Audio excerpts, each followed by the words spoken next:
Assalamualaikum warahmatullahi wabarakatuh.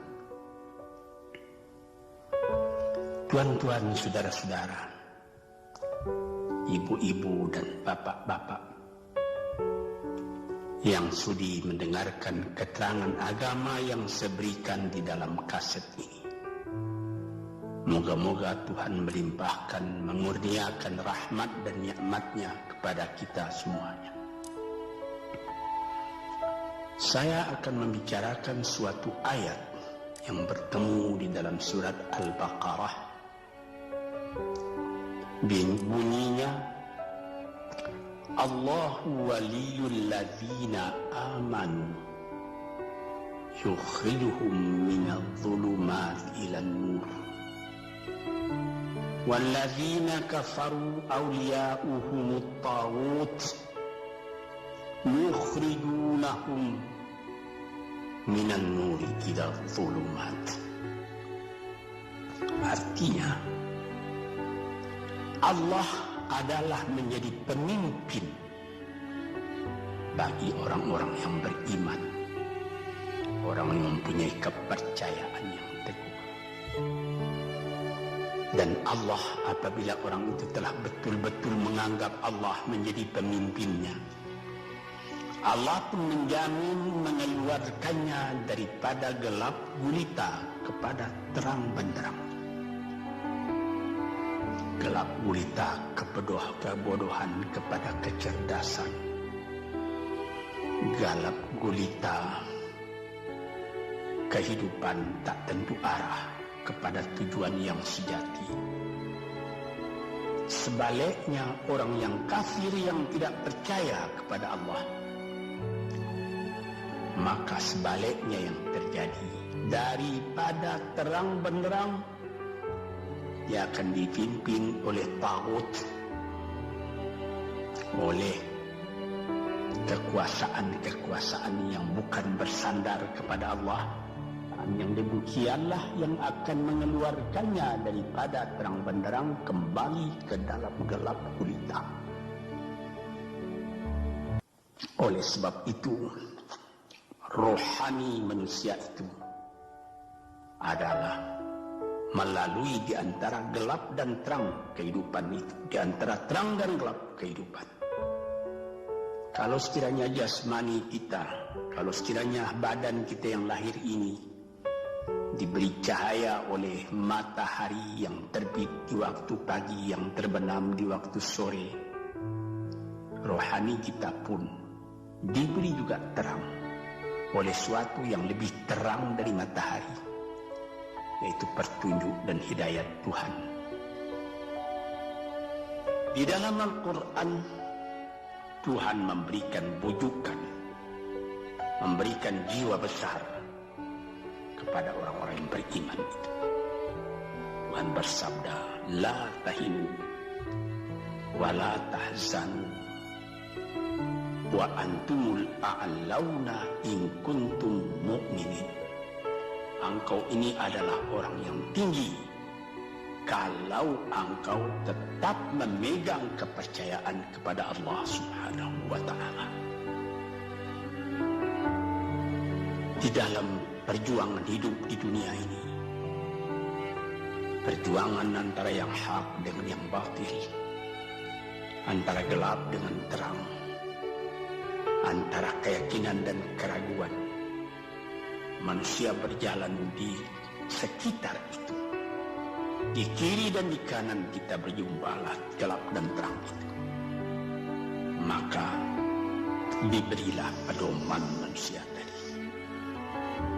Apa pedoman?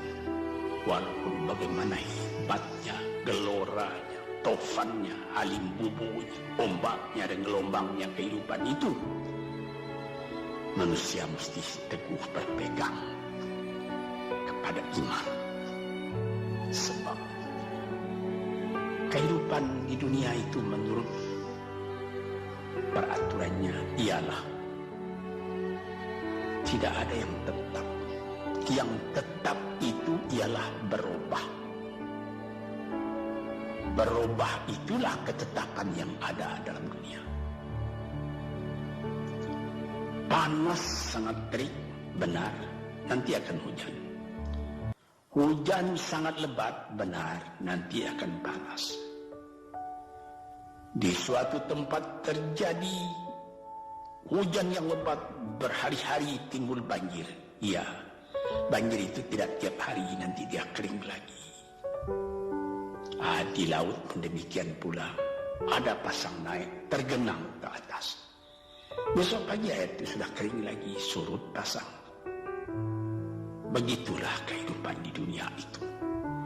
Itu harus kita yakini supaya kita jangan terombang-ambing dalam kehidupan itu. Kalau kita sudah mulai terombang-ambing, tahu-tahu walaupun bagaimana terangnya hari gelap timbul dalam jiwa kita sendiri. Walaupun panas terik, kita berhujan. Hujan oleh keingat kita sendiri. Jadi yang penting di sini menjaga hati itu. Sampai Rasulullah Nabi kita Muhammad SAW, inna fil jasadi mudghatan, di dalam tubuh manusia itu ada suatu bekuan darah. Idza salahat salahal jasadu kulluhu wa idza fasadat fasadal jasadu kulluhu. Kalau ini segumpal daging baik, seluruh badan jadi baik. Kalau dia rusak, seluruh badan jadi rusak. Apakah itu? Hati. Hati. Kendali terletak dalam hati kita. Hati artinya penuh. Bukan saja berarti pada daging, tapi pada hati dari hati, isi dari hati, atau juga akal kita. Sebab itu, maka kalau satu waktu saya pernah mengajarkan doa yang mengandung 8 sifat-sifat lemah menghilangkan kemerdekaan manusia, hari ini saya pun akan ajarkan doa yang diajarkan juga oleh Nabi. Bagaimana menjaga hati tadi. Di situ dalam doa itu ada tersebut 4 perkara. Apa tersebut? Allahumma inni a'udzubika min qalbin la yakhsha'u wa min ilmin la yanfa'u wa min nafsin la tashba'u wa min du'a illa yusma'u. Jadi 4 perkara. Yang pertama, Allahumma inni a'udzubika min qalbin la yakhsha. Aku sangat berlindung kepada Engkau ya Allah, janganlah sampai terjadi hati saya itu tidak khusyuk lagi. Ini bahaya ini. Mulai bahaya mengancam kepada manusia. Kalau hatinya tidak khusyuk lagi, hati khusyuk yaitu hati itu tentu jelas tujuannya kepada Allah.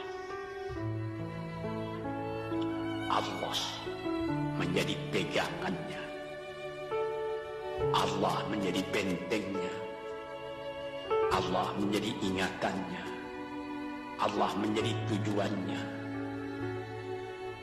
Dan kepada Allah dia kalau sembahyang menghadapkan diri, menghadapkan hati, maka permohonan kita yang pertama kepada Tuhan, ya Tuhanku, janganlah sampai hati saya ini tidak khusyuk lagi.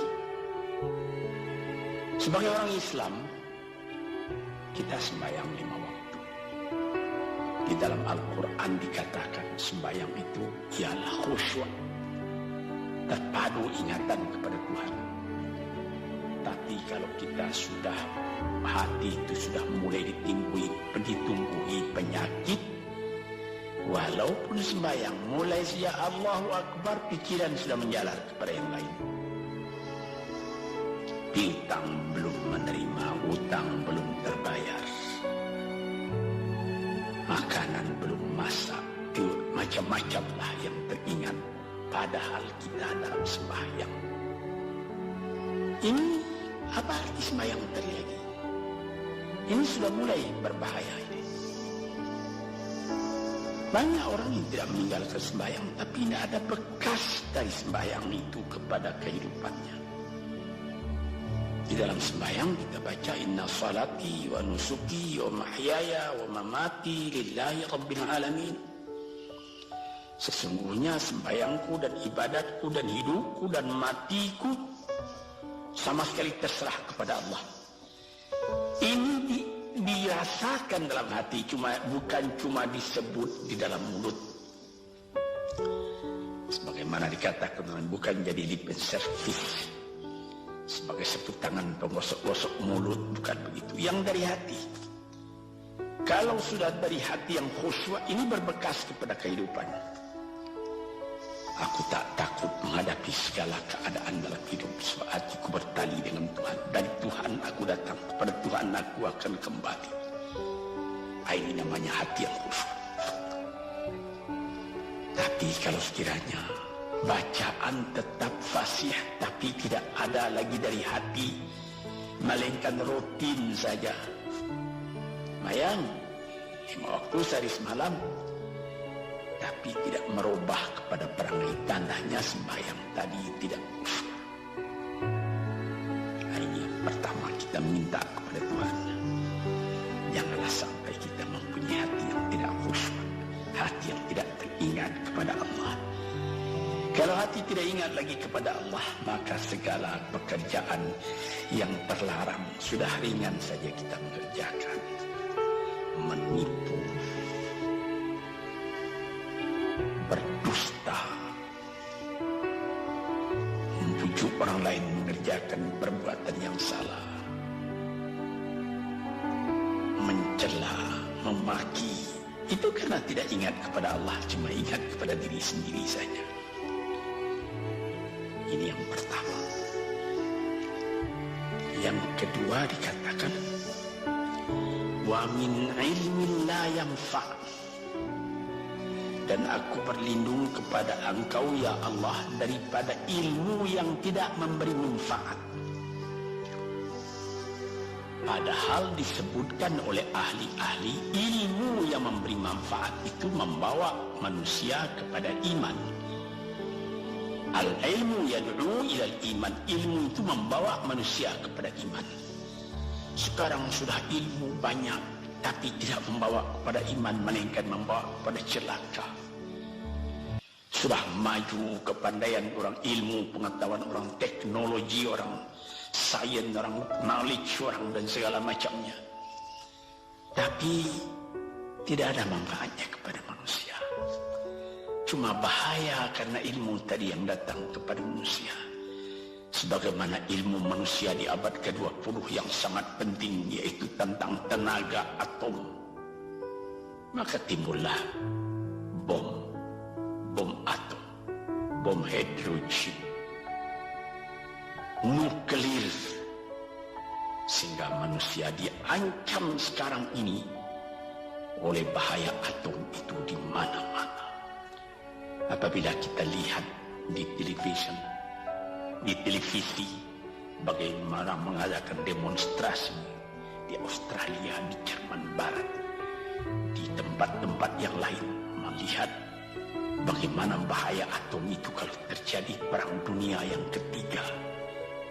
Ya Rabbi ya Karim, bom atom yang jatuh di Hiroshima itu belum ada artinya dibandingkan dengan bom yang sekarang, yang sedang disimpan oleh kerajaan-kerajaan, oleh negara-negara besar untuk menghancurkan. Nah ini ilmu ini. Tetapi ilmu yang membawa bahaya, bukan saja tidak memberi manfaat, bahkan memberi bahaya. Di sini terasa oleh kita bahwa ilmu yang ada itu pun mesti dikembalikan atau dikendalikan oleh iman. Kalau tidak, maka nyawa manusia ini akan dipandang sebagai sampah saja. Jatuhkan satu bom hidrogen ke dalam kota Jakarta ini, na'udzubillah min dzalik, umpamanya dimasukkan ke kota Jakarta ini, satu bom hidrogen saja Itu sudah habis penduduk Jakarta yang lebih dari 5 juta ini. La haula wala quwata illa billah. Hari ini minta kepada Tuhan, ya Allah, majulah ilmu manusia, majulah teknologi manusia, tetapi jangan hendaknya kemajuan itu membawa kepada bahaya. Jangan ilmu pengetahuan itu membawa kepada yang tidak memberi manfaat. Ini doa yang kedua kepada Allah Tuhan sarwa sekalian alam. Yang ketiga disebut lagi, wa min nafsin la tashba'u, dan aku berlindung kepada Allah daripada nafsu, daripada diri, daripada ego, daripada tiap-tiap masing-masing diri ini yang tidak merasa kenyang. Ini juga bahaya besar. Inilah yang menimbulkan penjajahan di dunia.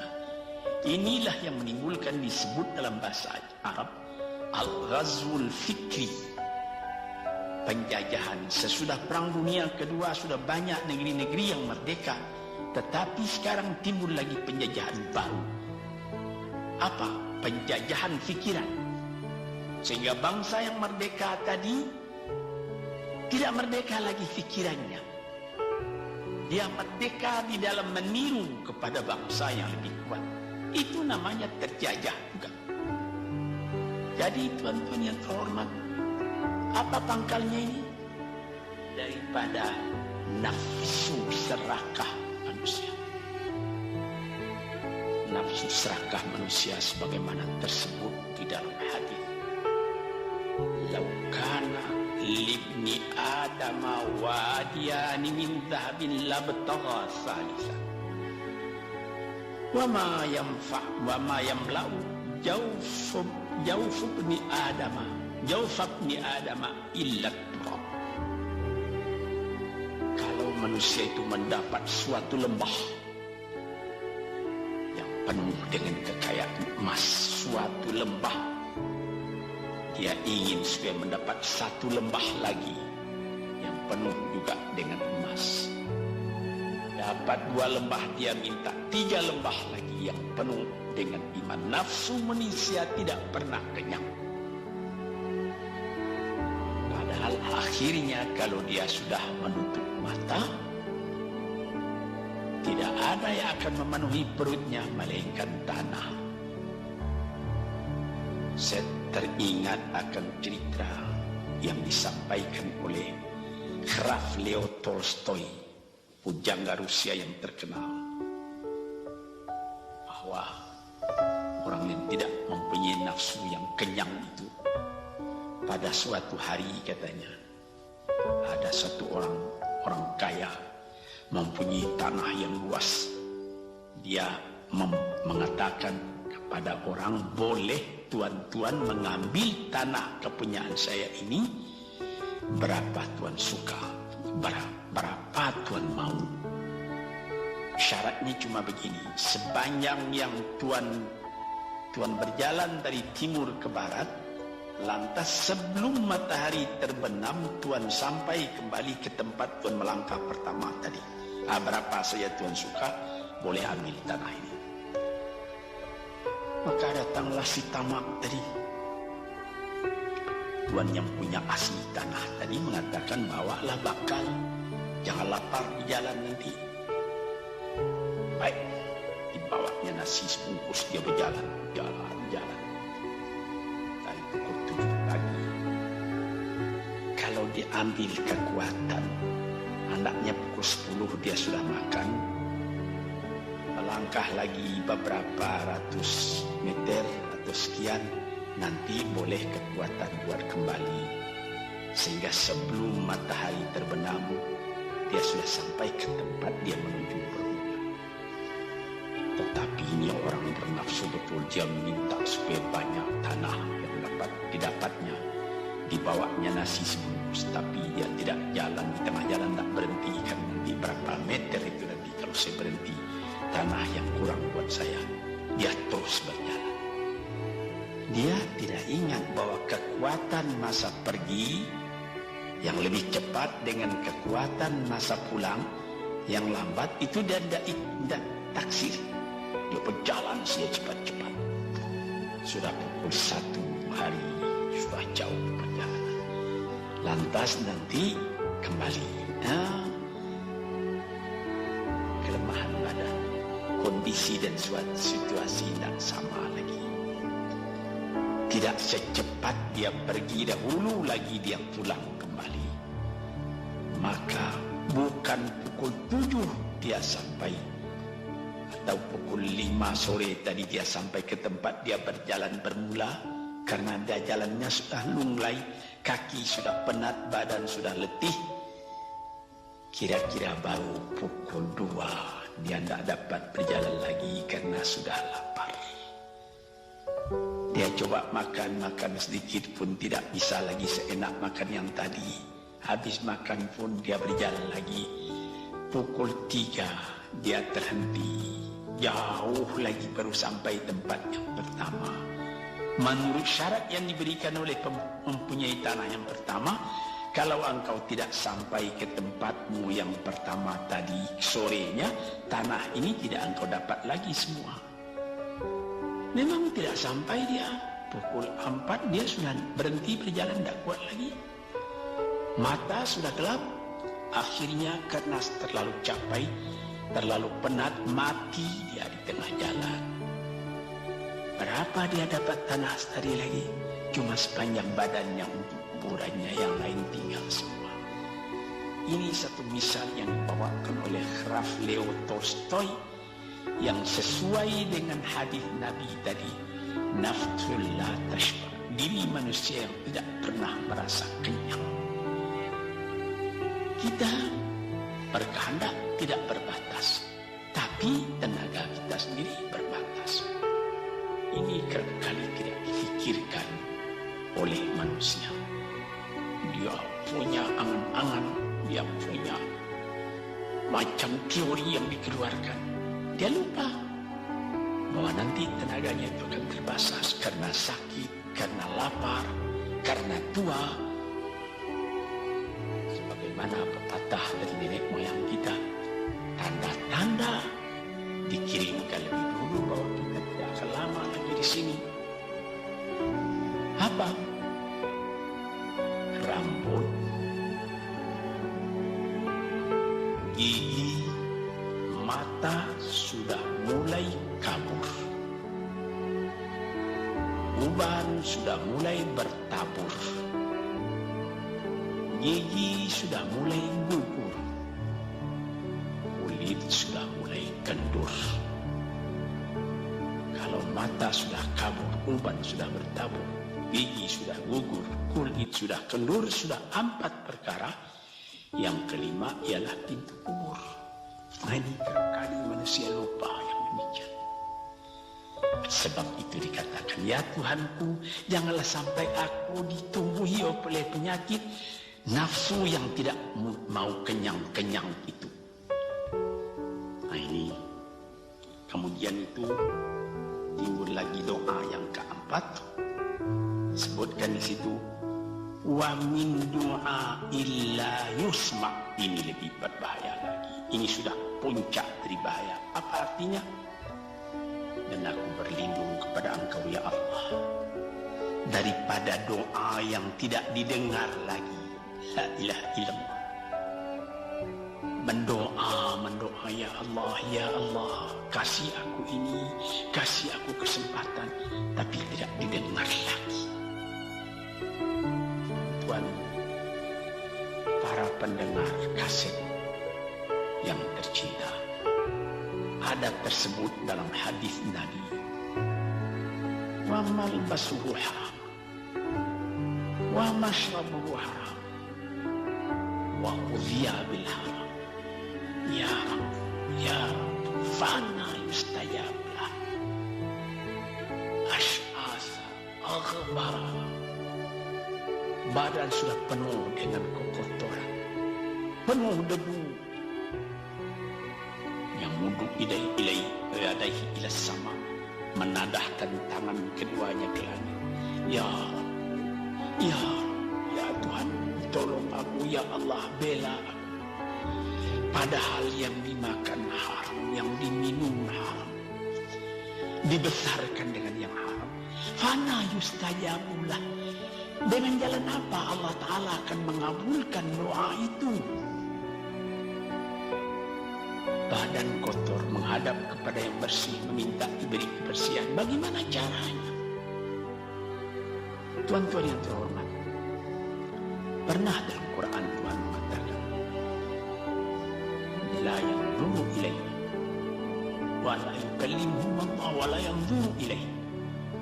Allah tak mau mengajak dia bercakap dan Allah tidak memandang kepada dia. Saya sendiri dengan segala kerendahan hati mengatakan bagaimana beratnya kita bertemu dengan seorang orang besar,